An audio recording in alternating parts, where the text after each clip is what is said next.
Hello दोस्तों। आज की कहानी बहुत ही रोचक कहानी है। बहुत समय पहले की बात है। एक गांव में रोशनी नाम की महिला रहती थी। रोशनी का परिवार साधारण परिवार था और वह अपने पतिरोहन के साथ मेहनत मजदूरी करके अपना गुजारा करती थी। एक दिन की बात है। भरी दोपहर थी और सूरज आग उगल रहा था। रोशनी अकेले खेत में काम कर रही थी। आमतौर पर दूसरे मजदूर भी वहां आते थे, लेकिन उस दिन कोई नहीं आया था। रोशनी ने सोचा कि काम जल्दी खत्म करके घर चली जाएगी।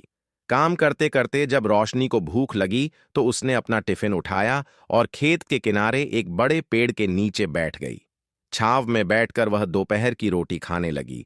अभी उसने रोटी तोड़कर मुंह में डाली ही थी कि तभी एक बूढ़े साधु बाबा वहां आ पहुंचे। उनका चेहरा थका हुआ था, कपड़े मैले और हाथ कांप रहे थे। साधु ने धीमी आवाज में कहा, बेटी, मैं 2 दिनों से भूखा हूं। अगर तुम्हारे पास कुछ खाने को हो तो कृपा करके मुझे दे दो। रोशनी ने साधु को देखा और उसकी हालत समझ गई, लेकिन अगले ही पल उसके मन में विचार आया, मुझे भी तो भूख लगी है। अगर मैंने अपनी रोटी इन्हें दे दी तो मैं क्या खाऊंगी? अभी तो मुझे पूरा खेत का काम भी करना है। थोड़ी देर तक रोशनी सोचती रही। फिर उसने अपने मन को समझाया, मैं तो शाम को घर जाकर खाना खा सकती हूं, लेकिन यह साधु बाबा कहाँ खाएंगे? यह तो सच में बहुत भूखे लग रहे हैं। यह सोचकर रोशनी ने अपनी पूरी रोटी साधु बाबा को दे दी और कहा, बाबा यह रोटी खा लीजिए, मेरे पास बस यही है। साधु ने रोटी ली और पेड़ के नीचे ही बैठकर खाने लगे। रोशनी पास खड़ी होकर देख रही थी कि साधु कितने भूखे थे। उन्होंने बिना कोई शिकायत किए रोटी खा ली। यह देखकर रोशनी का दिल भर आया। उसने पास ही मिट्टी के घड़े से पानी निकाला और एक लोटा में भरकर साधु बाबा को दिया। साधु ने पानी पिया और राहत की सांस ली। फिर उन्होंने रोशनी को धन्यवाद दिया और कहा, बेटी, तुमने मुझ पर बड़ा उपकार किया। 2 दिनों से भूखा था। यह रोटी और पानी मेरे लिए वरदान बन गए। रोशनी ने मुस्कुराते हुए कहा, बाबा, यह मेरा धर्म था। आप 2 दिन से भूखे थे तो आपको खाना देना मेरा कर्तव्य था। साधु ने उसे गौर से देखा और पूछा, बेटी, तुम यहां खेत में क्या कर रही हो? रोशनी ने जवाब दिया, बाबा, मैं यहां मजदूरी करने आई हूं। आज कोई और मजदूर नहीं आया तो मैं अकेली ही काम करने आई हूं।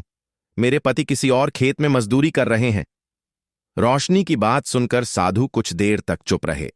फिर उन्होंने अपने झोले में हाथ डाला और उसमें से एक चमकता हुआ सोने का हार निकाला। साधु ने वह हार रोशनी की ओर बढ़ाया। रोशनी चौंक उठी और कहा, बाबा, यह क्या कर रहे हो? मैं इसे नहीं ले सकती। साधु बाबा मुस्कुराए और बोले, बेटी, यह हार चुराया हुआ नहीं है। पिछले हफ्ते मैं एक राजा के महल में गया था। वहां की रानी ने यह हार मुझे भिक्षा में दिया था, लेकिन यह मेरे किसी काम का नहीं है। मैं इसे किसी योग्य व्यक्ति को देना चाहता था। आज तुम्हारी निस्वार्थ और दयालुता देखकर समझ गया कि तुम ही इसकी हकदार हो। तुमने न सिर्फ अपने धर्म का पालन किया, बल्कि दूसरों के लिए त्याग करना भी सिखाया। यह तुम्हारे अच्छे और सच्चे कर्मों का फल है। इसे रख लो। रोशनी की आंखों में आंसू आ गए। उसने साधु बाबा से कहा, बाबा, मैंने तो बस अपना कर्तव्य निभाया। यह हार मेरे लिए बहुत बड़ी बात है। साधु ने कहा, बेटी, यह हार सिर्फ तुम्हारे अच्छे कर्मों का प्रतीक है। हमेशा याद रखना, कर्म ही धर्म है जो बिना किसी स्वार्थ के दूसरों की मदद करता है। भगवान उसे कभी खाली हाथ नहीं छोड़ते। इसे अपने पास रखो और इसका सदुपयोग करो। यह कहकर साधु वहां से चले गए। रोशनी उनकी बातों को सोचते हुए उन्हें जाते हुए देखती रही। उसकी आंखों से खुशी के आंसू बह रहे थे। उसने मन ही मन ठान लिया कि वह हमेशा दूसरों की मदद करती रहेगी, चाहे हालात कैसे भी हों। दोस्तों, वीडियो कैसा लगा कमेंट जरूर करें। ऐसी ही रोचक कहानियां सुनने के लिए चैनल को सब्सक्राइब जरूर कर लें।